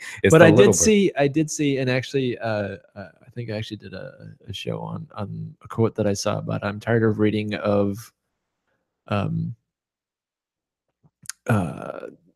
was it adventures or accomplishments of greater men than me? Yeah, from that, dude. That's why I changed my podcast. Everybody was fucking interviewing the same people. It's like a circuit. They all get on this circuit. Everyone's trying to book them, and it's them going, "Yeah, I was homeless. I lived in the back of my car. Now I'm worth a shitload of fucking money. Yeah, I made $11 jillion in 6 seconds, and look at me." That's it. And it became this repetitive fucking podcast of everybody saying. And you see it in the ads that you see scroll by on Facebook. It's you know when somebody releases something new, because all of a sudden your feed is filled with like, hey, this is the next greatest thing. Yep.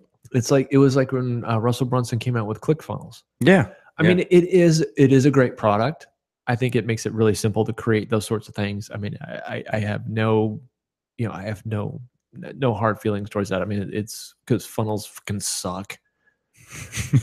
But it was all of a sudden everybody was promoting ClickFunnels, but I was reading his book, Expert Secrets. I was at a conference a few months ago, and they gave everybody a copy of the book, and it's a really great book. It talks about how to build, your story and kind of create a manifesto of, it doesn't matter what you do, of who you are and why you do it. Yeah, to set yourself apart. Like a life philosophy, a personal life philosophy. And it's been a really interesting read. That one, I think Jen Sincero's "You Are a Badass."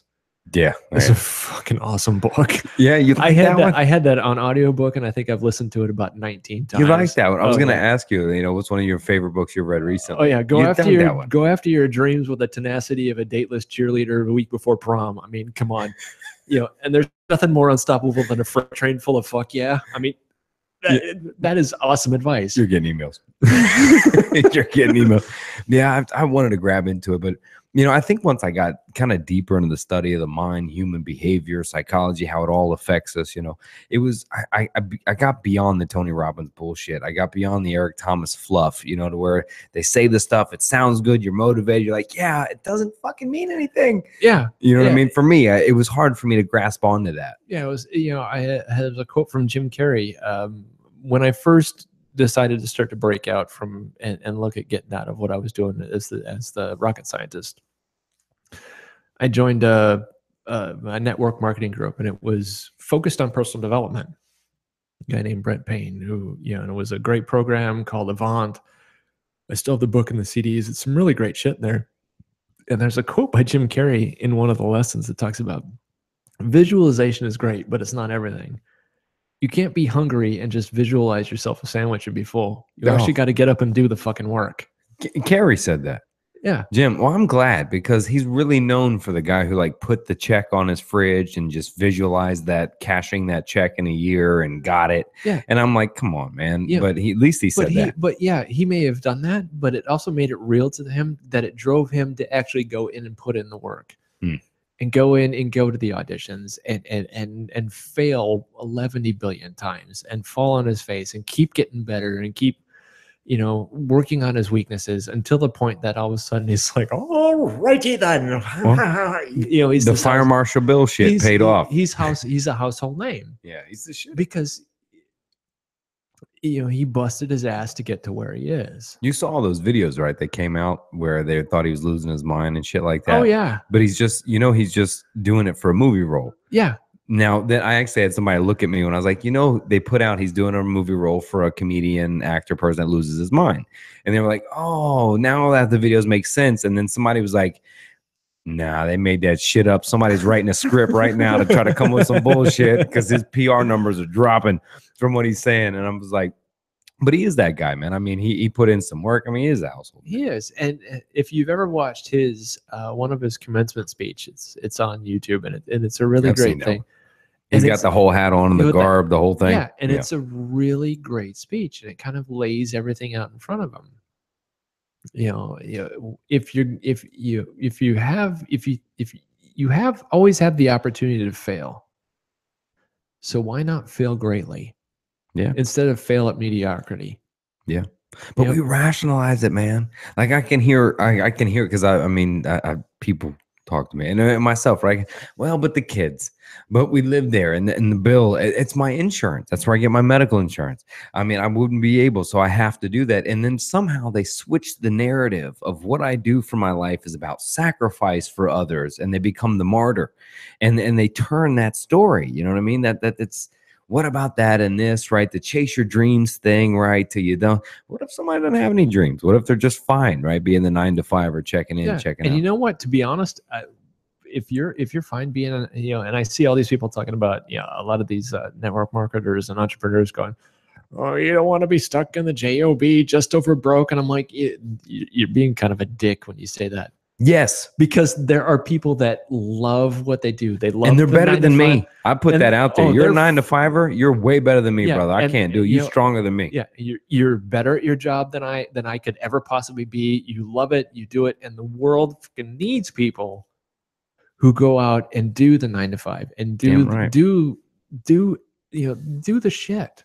Yeah, not everybody is built to be an entrepreneur. Not everybody is built to go on their own. Well, I think a lot of those people are strong too because they don't define themselves by what they do. They just do something, and when they're not doing that, they're actually being alive. Yeah, and I think and we're kind of shifting into where us guys kind of lose ourselves is. Well, what's the first thing on any dating question? What do you do? What do you do? Yep. You meet another guy. What do you do? That's it. And it's the definition. It's like, it's like when we met, it's like, what do you do? I do this. I'm an engineer, but I also do this. It's like, sometimes you get the guy or the girl, or whatever. That's what they do, but that's all they talk about. Yeah. When you're like, dude, like that's what you do, but talk about life and other things other than what you do. And I think but it's defining, right? Our society, as the man, you provide. It's what you do. Here's what I make, right? Here's my dating profile. You know what I mean? That's what it's like. Yeah, and growing up, Gen X, we saw that's my grandfather. It's like, what is your grandfather? Oh, he was a tool and die guy. Yeah, he wanted to work in dentistry. That's what he wanted to do. That's what he did a little bit when he was in serving in World War II. But I never knew that until long after he passed. My grandfather was always a tool and die guy. That's what he did. And so, well, until you woke up, brother, you were a tool and die guy, just a much bigger tool. Yeah, and I think coming societally through the way society has evolved, and guys being the men being the providers, and we're in this epoch of change. And the way things are kind of looking, guys themselves are struggling to figure out what our place in the world is, because we're learning that we're no longer living to work and we're working to live, but we don't know who we are anymore. Because the question is always, what do you do? Oh, I'm an engineer. Oh, I'm an accountant. Oh, I'm doing this. I've done this for X number of years. And so even I still struggle with that when people, what do you do? And it's like, sometimes they go, oh, I do this. But other times I go, what do you do? It's like, I like to sit on my ass and watch Netflix for a few hours. Right. Nobody says that, right? They start selling you immediately. Yeah. What do you do? I was in a rock band for a while, and played for hours, and one show got electrocuted by a microphone. Nobody. Well, who puts their worst foot forward, right? They're like, "Hi, nice to meet you. I have this problem. I have an issue, and this is really, Yeah, and I think the more we as men learn to understand that we're not defined by what we do for a salary, and that are we defined by what we do for our family? I honestly think that is a way we should move towards. I think we're defined by what we do to, and I've seen some of your stuff about impacting the world and that sort of thing. But I think the more we're defined by the things that bring us joy, the things that that bring joy into existence, the better the better providers will be, the better maybe we're hiding behind that. Maybe we're hiding behind our titles. We're hiding behind our business cards. Bam. You know? And so we say, hey, look, I'm sorry I can't be there as a dad. I got to fly this weekend, but hey, have fun on that volleyball tournament. Or I'm putting in 50 hours a week doing X, Y, or Z. I provide. So because I do this, man, and you're right. So we hide behind the existence rather than being the dad, being there, or the mom even, right? Yeah. Or whatever pronoun suppose you, I don't know. And breaking from that and especially for us guys, because that's what we've learned from, it's almost genetic now that we're the providers. Yeah. And we value ourselves and we determine our worth by how well we provide. And so that's why we bust our asses. That's why we work 50, 60 hours a week. And then, we should redefine what we provide. Yeah. And then comes a day where, I'm going to be 45 this year. And I forget how old I am still. Like I literally have to count, and I'm like, I have to do that time occasionally too. Yeah, I don't think I give a shit anymore. I don't either. But and it's like I think the more you bring, the more you create, the more you're able to create in this world, whether it's music or art or whatever it is. Yeah, I think that helps expand humanity's consciousness. We're destined to be creators. And it's like I said the other day on the thing, in a world of conformists, being an original is a completely subversive act. And now everybody, I bitch about music all the damn time. Oh, I really do. I bet you love the music I was playing before I got on. No, that was awesome because that was original. That was unique. That was, except the riff from James Taylor. Yeah, but it was a different thing. Now everything's auto-tuned, and we watch things like The Voice where it's all carbon copies of the same. Yeah. The same female voices, the same they male hold voices. that shit where they're all like, and they do this thing with the microphone, and it's like, what are you waving at?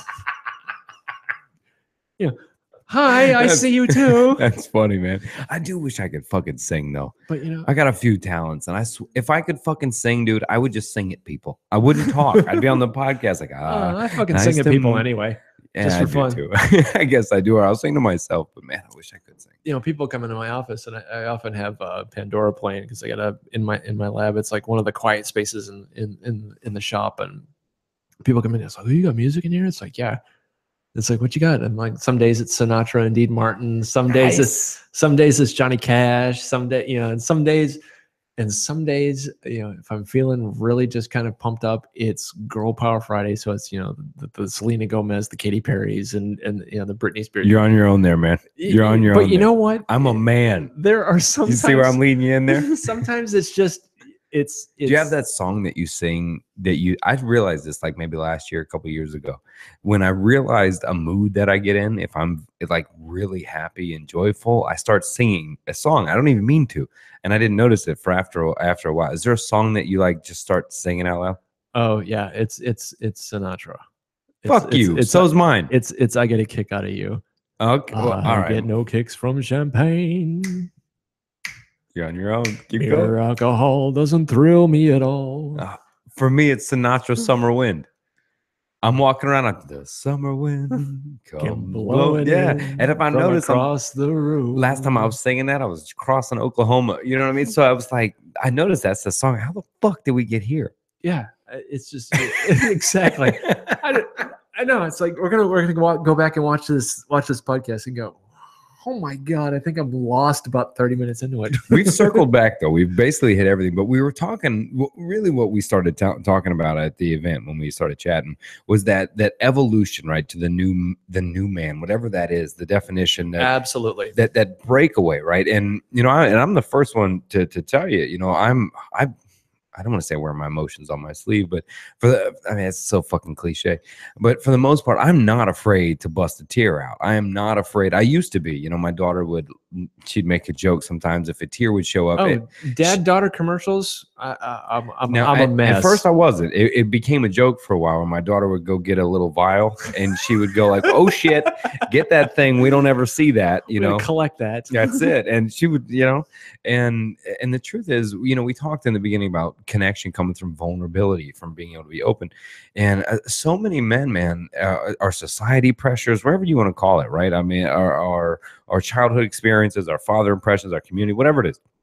We're taught so much, really, that you can't be afraid, you can't be hurt, you're not allowed to be scared, you can't ever purge or have tears. You have to have this tough pull together thing. And there's so many men, dude, that Suck are it not up and rub some dirt on it. That's it. And then you just become the fucking martyr. Now you're just the one who sacrificed it all, and that's it. Absolutely. And like, you're not a human being.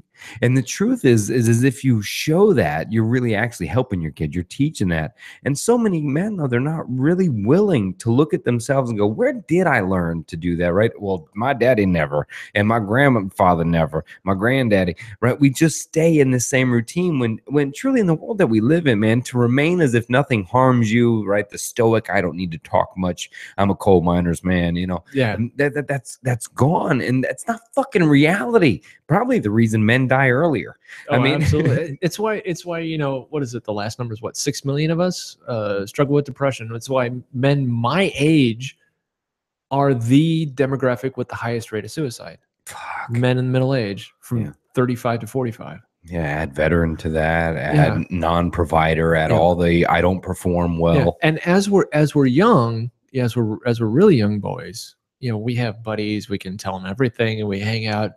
But starting as we start getting into adolescence is when things change. It's when that masculinity thing starts kicking in, and we've got to be the tough guy, and you know, the rub some dirt on it, and men don't cry. And we hear, you know, I was never a big sports guy.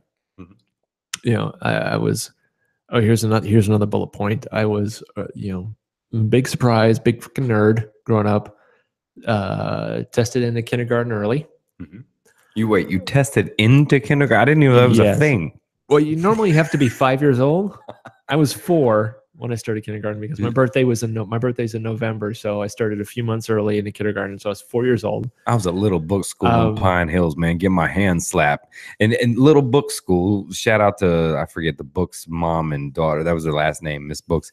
This little ghetto ass preschool in Pine Hills. This is what they did. It was a Christian book school, if you will, you know, and if you had a Bible verse every day, right? You didn't come back the next day and say the Bible verse. If you got the Bible verse right, they gave you a whole fucking peanut, like one fucking peanut. If you attempted the verse and had 1 or 2 sentences, fucking bitches cut the peanut in half. Bitch handed me a half a peanut. I was like, what? And I'd be so happy to get a half a peanut.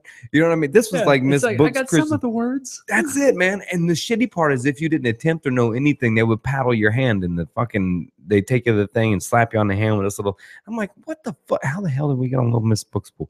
That's right. You tested into kindergarten. Yeah. So I was a smart kid. Yeah. And speaking about getting smacked on the hands is a shout out to a lot of my Michigan friends. Yes. Those of you that you remember going to catechism in St. Angela's growing up and getting smacked around for not knowing your prayers. But Catholic school, man. First grade, I was, you know, being such an uber nerd like I am, and I was always that. If you read my yearbooks, it's always like the really smart kid who's gonna fucking change the world and build rockets. And it took me years to accept that to be who I was, because I didn't want to be just the smart kid. What'd you want to be? I wanted, because the smart kid was the kind of the outcast, the nerd. Sure, I wanted to be popular, dude. I hid the fact I was in chess club. You know what I mean? I was love that you were in chess club. I was a stage crew. I was a band geek in high school. But in first grade, it's like I absorb information at an incredible rate. Always have. And so I'd blast through my work, and my teacher wrote a note, said, he's working too fast. It's too sloppy. So it slowed down. It's like, oh, he's working too slow. And finally, my parents was like, just let him do what he wants. Yeah. And so I worked at that. I get to second grade. My second grade teacher didn't believe in such a thing as a gifted student. Yeah, this is you got to remember. Now that's still early. That's progressive. You got to remember. for then. You got to remember. This is like 1978. She's way progressive. So then. she didn't believe in such a thing as a gifted student, and actually my mom, with a group of parents and other teachers, formed the very first gifted students program at Forest Park Elementary in East Detroit, Michigan.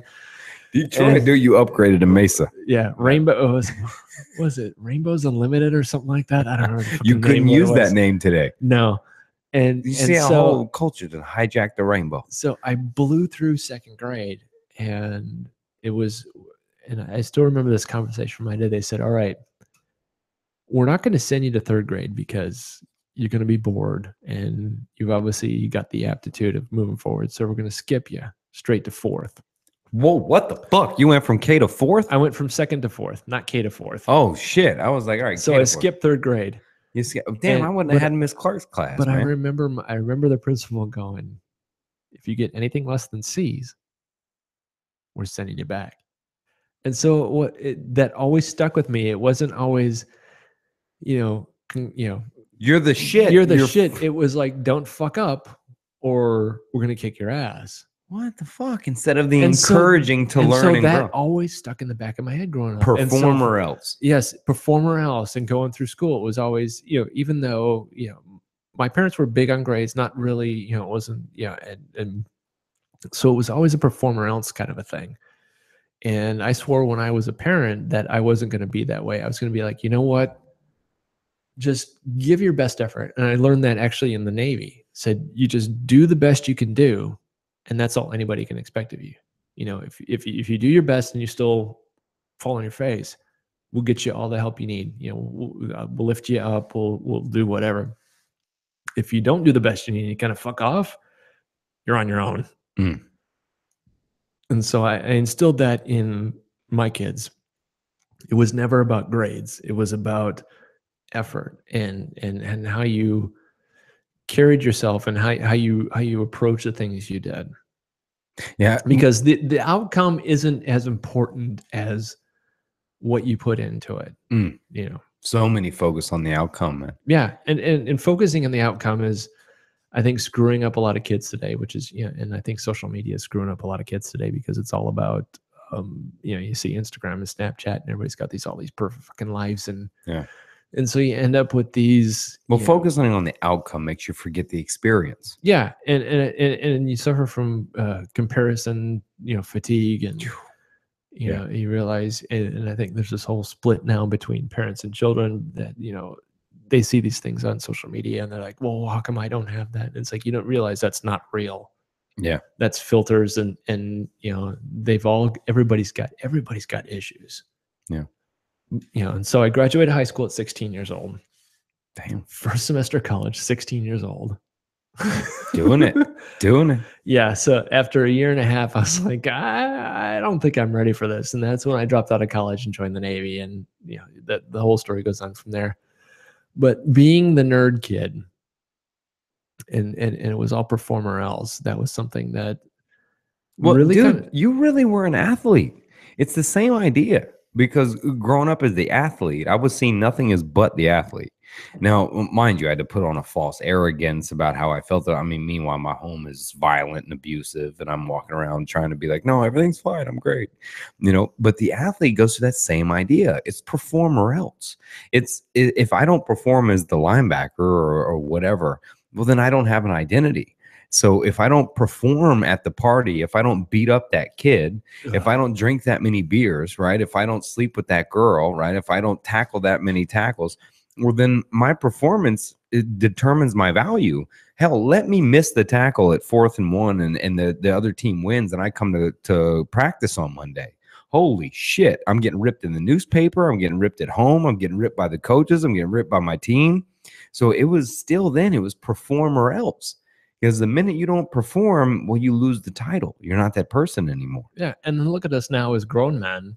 Perform. And that's yeah. Here I am performing. Hello, I've learned nothing. Yeah. Well, and that's what that's where a lot of guys base their identity on. And especially as everything is changing now. And especially, my generation, Gen X and everything, seeing everything going from, you used to be able to work one job till you retire to now it's like everybody jumps every couple of years. Dude, you can't live in the same city that long. We're like NBA players, man. One year we're on this team. There's no such thing as, is really as employer loyalty anymore. And it's all about the bottom line. And if you're not, providing that, then you're just kind of, dead weight. And well, then you go on social media and he goes, if you have a 9 to 5, you're not following your dreams and you're a piece of shit. Yeah, you got that too, which is like, I don't fucking think so, because you know what, for some people, I mean, like I said, I'm really good at my job, and there are times when I really, really enjoy it. But I also understand that launching this coaching thing that I started at the beginning of the year was because I got sick and tired of seeing guys who were living to work. Guys that the guys that would stay late and go, oh, I got to get this done. And you realize, it's going to be there tomorrow. There's going to be another How many of them just didn't want to go home? You know what I mean? How many of them were just in that relationship? They didn't give a fuck. Not very many of them that I've run across. They were so convinced that their value was tied in with what they did, that they were undervaluing their contribution at home. And understanding that is a much more valuable contribution, because what they're teaching their children as far as relationships and marriage and career and can't take impact, that back. Their kids are growing up seeing, okay, well, if I want to be successful, then I've got to spend 70 hours a week at the office. I've got to, what do the parents tell you? I've got to miss, my kids, recitals and shit like that. That means I care. Yeah. That means I care, because I'm working to make sure that they can do those sorts of things. And or buy them this or buy them that. And one of the things that I've learned over the last decade or so is that it's all about experiences. We rarely fly anywhere as a family unless we have to be somewhere in a short term. When did that change? After you drove across the country to Florida? And it's because we enjoy driving across the country to see things that people don't see anymore. And we stop at all the little, I've got my Buc-ee's t-shirt from Buc-ee's Rest Stop in Texas. I've been to the little shithole museums in the middle of Texas that, you walk in, it's like, oh, there's somebody's high school diorama and some guy's pen collection. And that's like, yeah, there we go.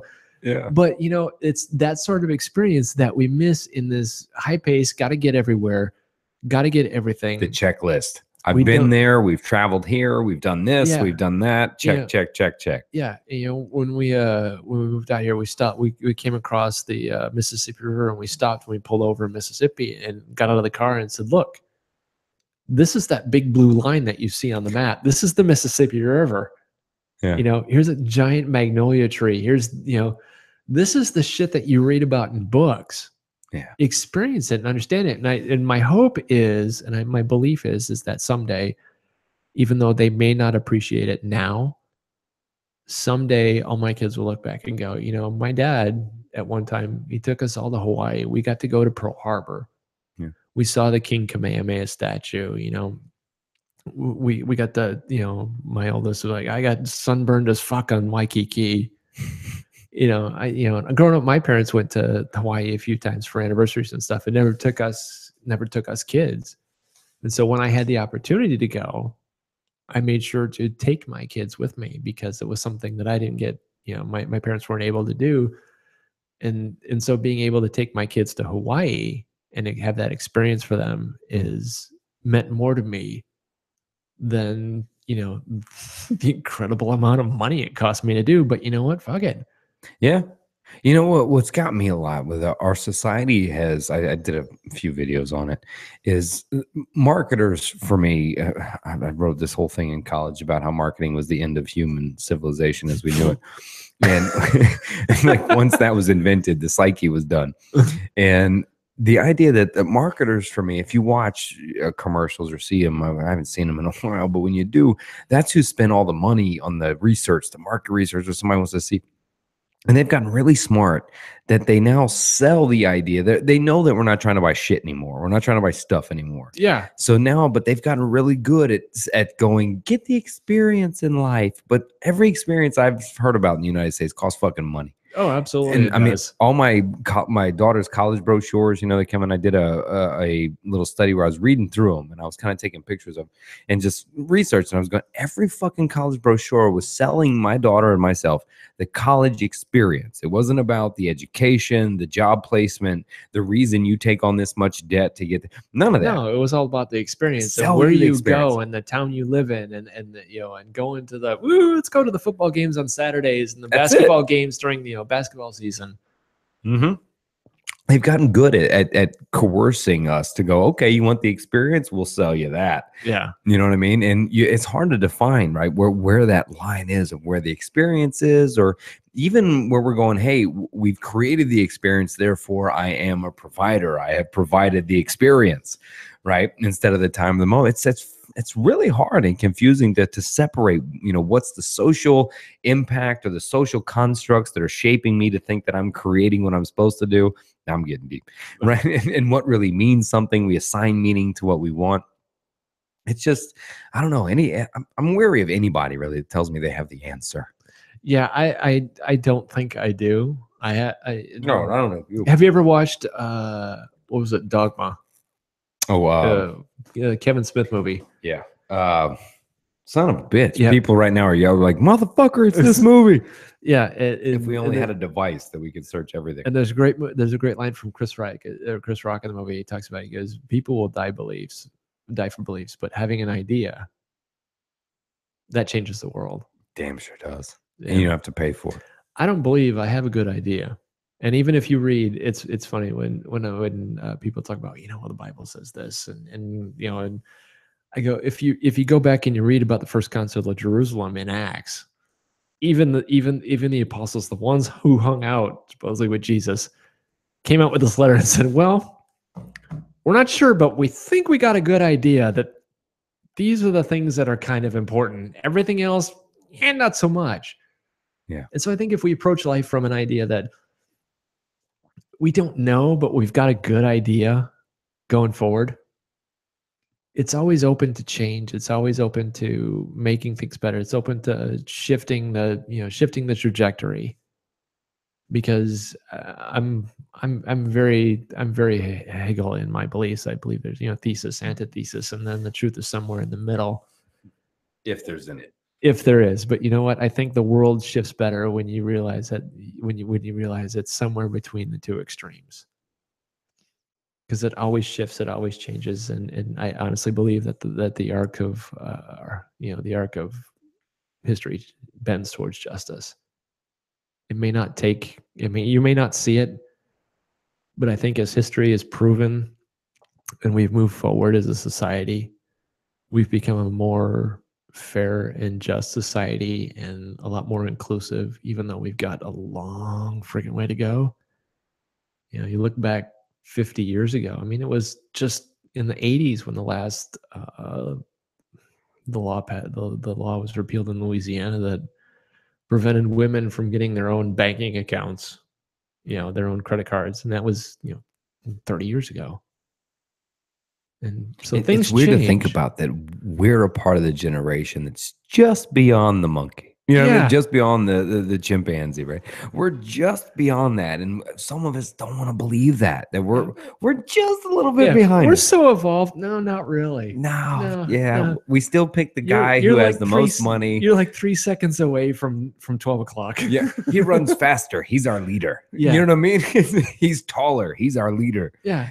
We're barely away from that. We are barely away from that. And I think if as long as we keep that perspective that we are barely away from that, and we keep moving towards that, and we keep trying to realize that, like you said, we're all just fucking monkeys on a rock spinning around space. That's Joe, man. Joe Rogan. Get that sort of humility of understanding of our place in the universe. I love that line, dude. We're a bunch of monkeys, or he didn't say monkeys. We're a bunch of chimpanzees on a spinning rock in space, and nobody's talking about it. Yeah, yeah. we step away from that arrogance and thinking that we are the shit and we're the ultimate of, you know, evolution or existence and everything, and realize that, you know, we're the Alabama of the universe. I think that's where we end this shit, man. We're the Alabama of the universe. Shout out to everybody in Alabama. Right. No disrespect. No disrespect. Oh, man.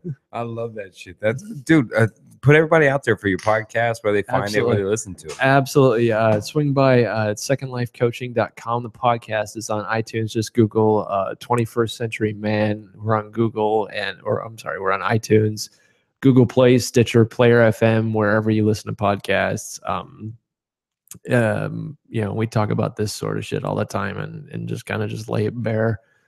Talk about what it means to be a guy in the 21st century and how it's not like it used to be, and how we're glad it's not. So, well, brother, you kept my attention. I was captivated the whole time, man. Oh, thank you. I appreciate you taking the time and having me on this show. I mean, when I watch you guys, I watch your shit, and it's just blows me away. Oh, I have my moments, being on the same wavelength. I have my moments. That's what I love to tell people. Just moments of insanity that happen to sound sane from time to time. Absolutely. Because last I heard, we're just a bunch of chimps on the rocks spinning around the world, and nobody's talking about us. Except us, man. Except us, brother. Absolutely. I appreciate the website again, man, to find you. Secondlifecoaching.com. You can find the podcast and everything else there. It's all there for you. Beautiful. So when's the book coming out? Yeah. Oh, that's going to be a completely another show, because that's a whole another story and another couple of hours of fun stuff that we'll talk about. But I know the book will come out soon, man. Yeah, I'm absolutely. just putting you on the spot. We got one in the works about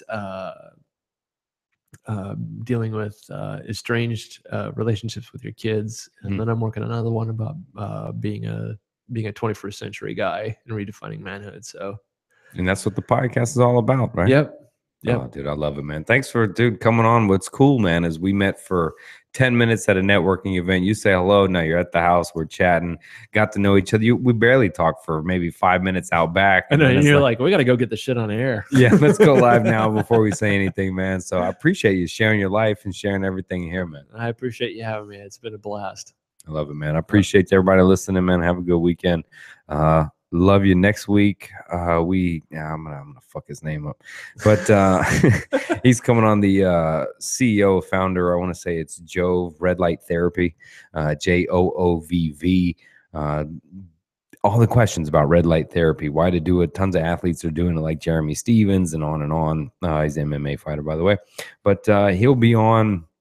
Dr. Parker Mott, your backcountry psychologist. Everybody loves him. I think after this one, he will have been on the podcast more than anybody. But Dr. Parker Mott will be on next Tuesday. Adam's Rampage notes are already full. It's been 3 days. I'm going to come back on. And also, Dr. Stanton Peele is now booked. Jill Wheeler is now booked. Go back. She was episode 66, an amazing woman. Can't wait to talk to her. Dr. Stanton Peele, I skipped over him though, but he's a hero to me. 14, I think, books out now, 15 books he's been fighting.